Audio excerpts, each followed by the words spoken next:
Okay, so really quick, I want to talk about some audit factor tips. There's 3 of them that I pinpointed because the IRS talked about doing more extensive audits in 2026. So I thought, okay, let me talk about that. But one thing, and the probably the most important thing, is that if you don't make over $400,000 and you're a small business or individual, you won't be impacted by this surge in audits that they're talking about. So, but nevertheless, I want to talk about 3 key audit factors, right?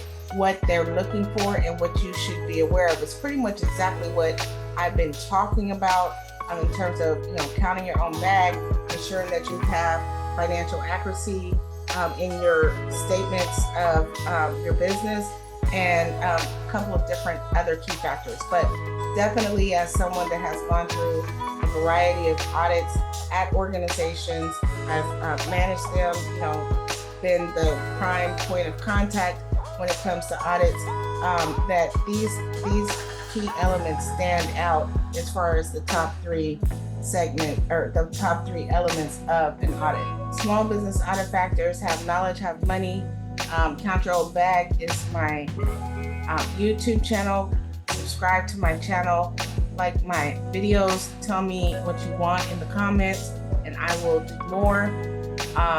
But back to the 3 key factors of audits, right? You have internal controls, financial statements, compliance, and laws. These are the 3 essential key factors when it comes to audits. So based on that, these are the key elements I am definitely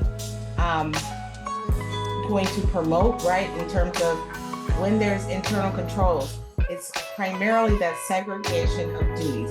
What does that mean? That means that if somebody is collecting or receives checks, for example, inside of the business through the mail, right?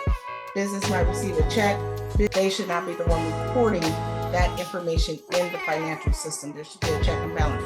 Now, what the receptionist or the person receiving the money should do is keep a log of the checks that came in so that it can be checked against what the financial system shows by the person that does all the recording of the information. Physical and digital security measures, they do care about, especially in this digital age, auditors do care about your rules that you have set up. Do you have the right permissions for someone in the financial system in terms of internal controls and segregation of duties? So that's number 1.